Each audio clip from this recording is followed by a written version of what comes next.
All right. So really kind of what I want to talk about today is who do we really serve? Do we really serve God? Because when Jesus came as a servant. He was a servant, and we get accustomed to Jesus being a servant.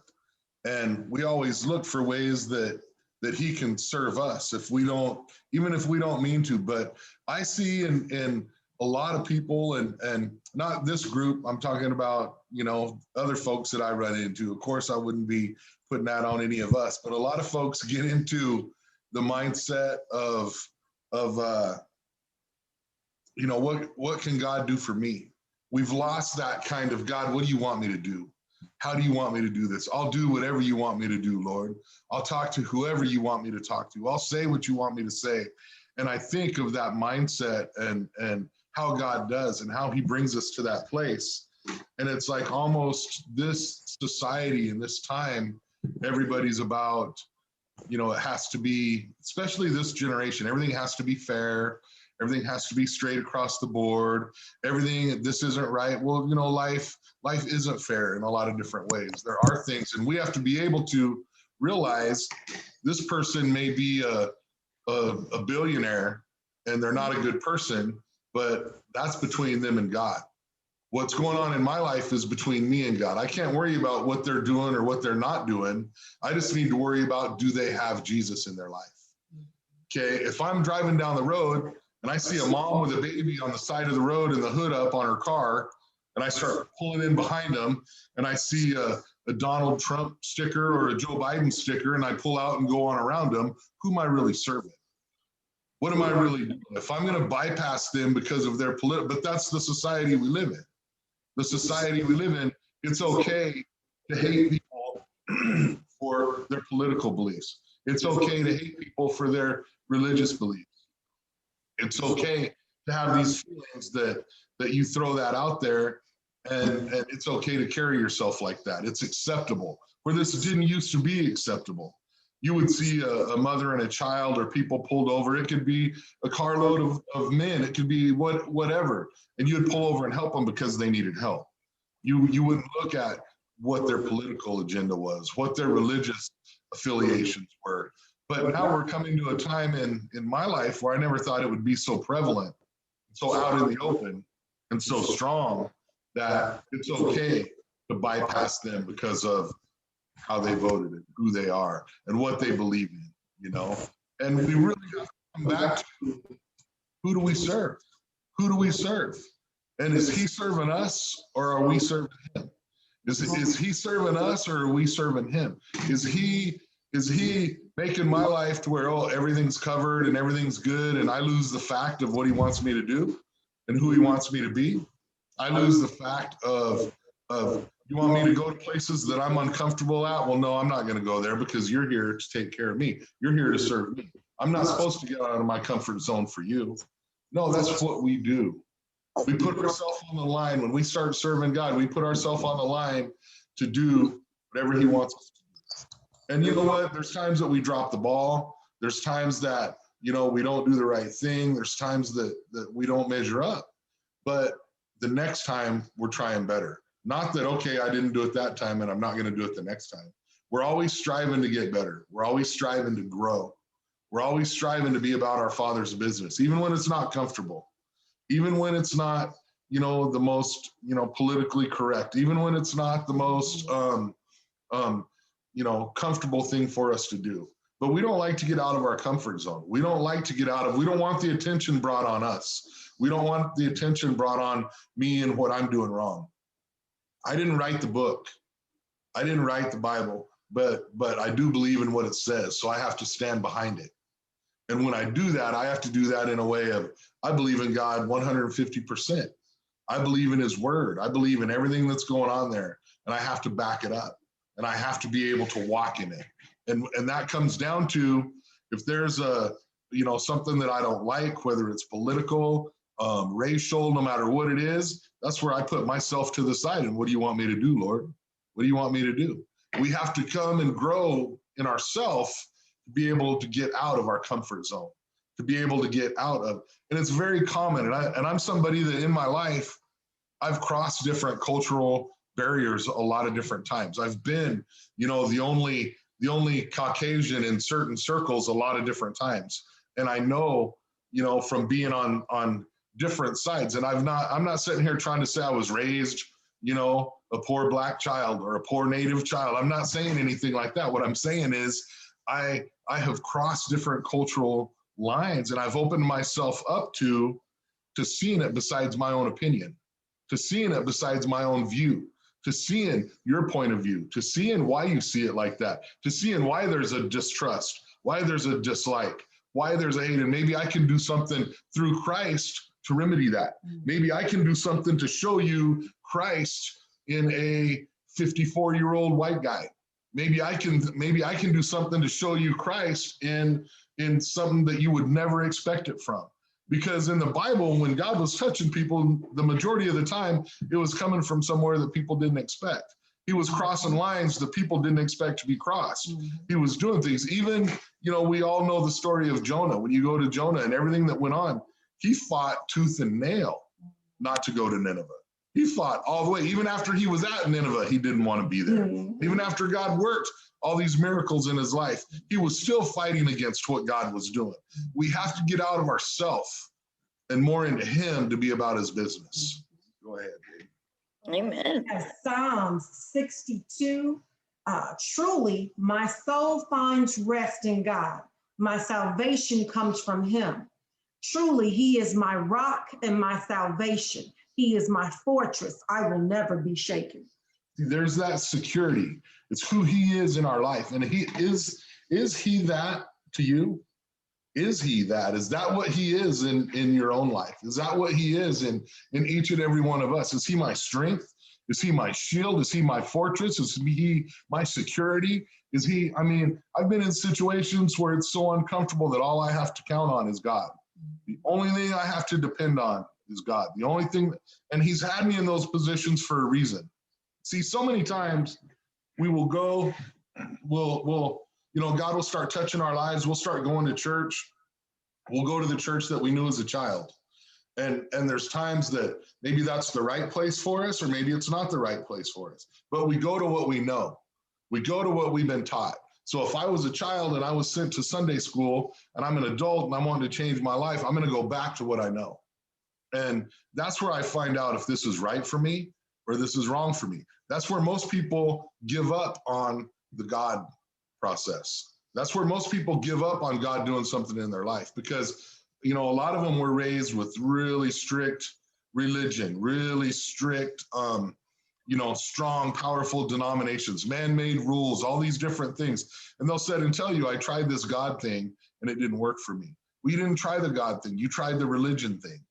You tried religion. You didn't try relationship. You tried what you knew, but we went back to it, and it was one of, I can't do this. And I'm one that's been there. I know from experience. I know from how I was raised, and as an adult, after everything that I'd been through, and I went back to what I knew, what I'd been taught, and I couldn't do it. And not that me as a person couldn't do it, but I could never get good enough. No matter what I did, I was never good enough. There was always something where I was never good enough. But what it taught me was it's about relationship. It's not about if I wear high tops or low tops. It's not about if I wear long pants or short pants. It's not about if I wear whatever. It's nothing to do with what's on the outside. It's what's on the inside. It's what's in here that really matters. And what happens is we go to what we know. We go back to our comfort zone. We go to kind of what we've been taught. And when we can't do it, then all of a sudden we hate God. Then all of a sudden we hate religion, because we're going back. We never really experienced God. We experienced religion, but we're going back to this thing that we can't do. We can't do it in that way. I'll never be good enough, no matter what the hurts, no matter what the pain, no matter what the letdown. It brings us to this place of we can't do it. So the reality is we need to be there as a church. We need to be there as Christians, loving people back to Jesus, showing the love, not how wrong they are. I knew how wrong I was. I didn't have to be told over and over how wrong I was, what a sinner I was, how bad I was. No matter how good I got, I was never good enough. See, now I understand. I know that. But at the time, it was just getting beat up over the head. I felt like no matter what I did, I was never going to be good enough. No matter what, I mean, I've told you the story of a friend and I in a service, and a guy asked if we'd ever spoke in tongues. And I was like, no. And he says, well, you won't until you get your hair cut and you shave. You won't. That's a sign of rebellion. You're in rebellion right now. And I'm just like, neither one of us were offended or mad. We're just listening to him. This was like an elder from a different church. And we're just kind of like, okay, and we continued to stay up there and pray. And literally like 3 minutes later, my buddy was speaking in tongues and crying. And I went and got the guy. I went and got him. And I was like, look at this. But it showed me people will put all kinds of things on you. Don't give up on God because of what people have done to you. Don't give up on God because, see, they didn't even accept Jesus. They didn't even accept him when he was here. Everything was wrong with him. They did not accept God in the flesh. They did not accept God into their flock because he didn't come across like he wasn't packaged like they thought he should be packaged. He wasn't in this wrapper like they were expecting. Oh no, you can't do that. You're not wrapped like I've been taught you're going to be wrapped. You're not walking like I taught you're going to be walking. You're not doing like I've been told you were going to be doing. Well, I'm sorry. There's people in Iraq serving Jesus, and they're going to serve him just different than you do. And because they do it different, are you going to tell them they're wrong?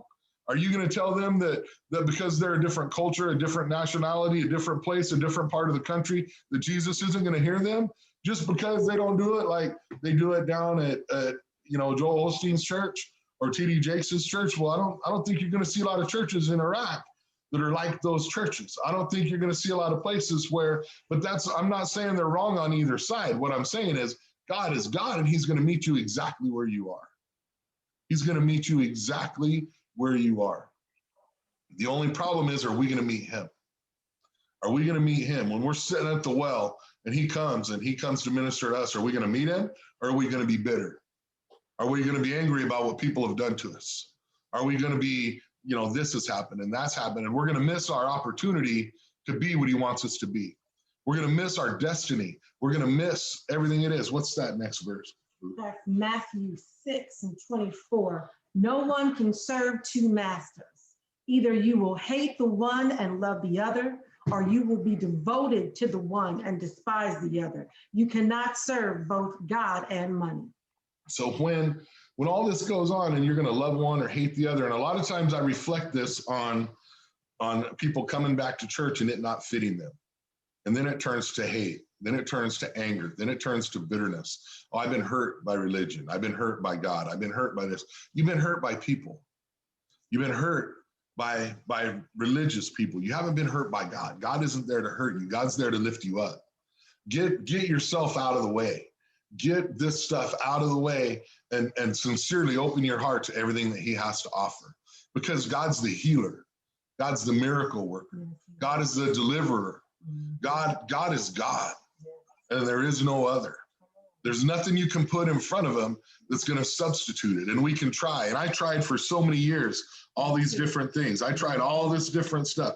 And, I've shared with you before, whenever you're hurting, whenever you're sad, whenever you're despondent, whenever you're down, whenever you're rejected, whatever you turn to in your time of need, that's your God. So think about somebody giving you the most devastating news.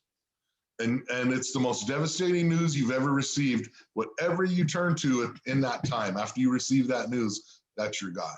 That's what you believe in the most. That's what you turn to. And that was an eye-opener for me. That hit me hard because mine was drinking and drugging no matter what happened. It'd be a fifth of Jack Daniels and whatever else. And I would get lost in it. And that's what I buried myself. It never went away. I just buried it and numbed it. And see, Jesus took all that away. Jesus took it. He took the hopelessness. He took the rejection. He took the worthlessness. He took the doubt. He took the fear. And that's why they call it faith. You're believing in something that you can't see, you can't feel, you can't touch, but you feel it inside. I can't reach out and just grab him, but I can feel. And I remember praying a prayer. I'll never forget. I remember praying, God, if you are real, let me feel your spirit right now. If you are real, I'm not daring you. I'm not tempting you. You touch thousands of people every day with your spirit. If you are real, I just want to feel your love. I just want to feel your peace. And as I was praying that prayer, I will never forget the feeling that just started coming over me. And it was just like this mist or this, I mean, from the top of my head, this warm feeling, this warm glow that I never wanted to be out of. Once I felt that, I never wanted to be away from that. I never, and I wasn't tempting, I wasn't daring, I just wanted to feel him so bad. I felt like the woman that wanted to just touch the hem of his garment.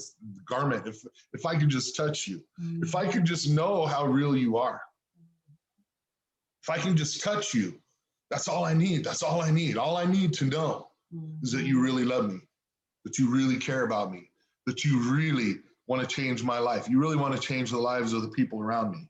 And so, you know, that's something that's so powerful. But nowadays we live in an age where, you know, you can be and do whatever you want to do.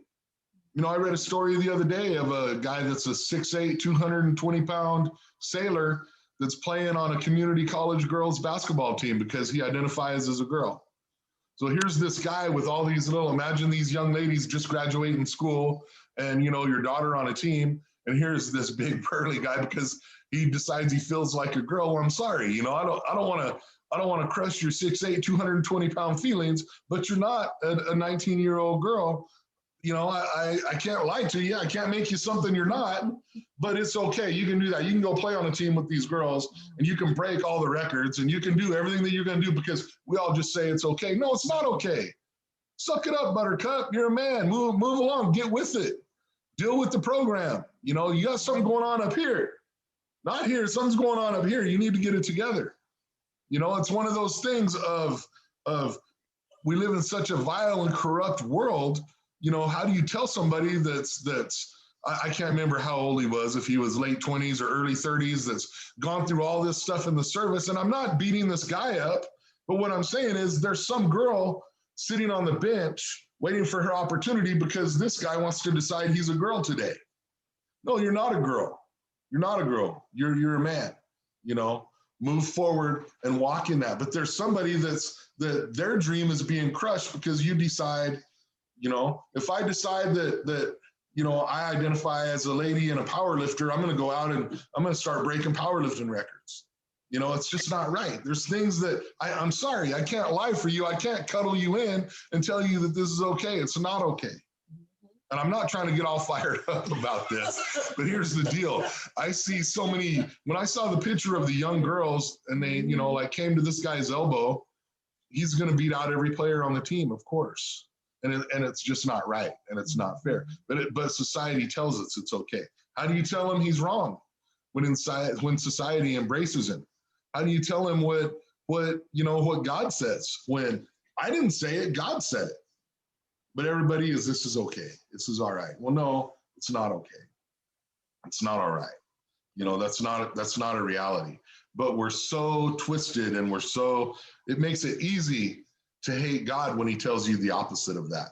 It makes it easy for people to turn on him when, well, society accepts me, but God says this. This is just a messed up old school religion just to keep people in line. No, God is God. God is real. God loves you. God wants the best for you. He wants, you know, to take your hurts. He wants to take your pain. He wants to deal with you on a personal level. There's nothing out there that's going to replace that. There's nothing out there that's going to take that from you. There's nothing out there that is going to be acceptable like the love of God. There's nothing like the love of God. I've looked in so many different places and I've tried so many different things and all this stuff to hide from God.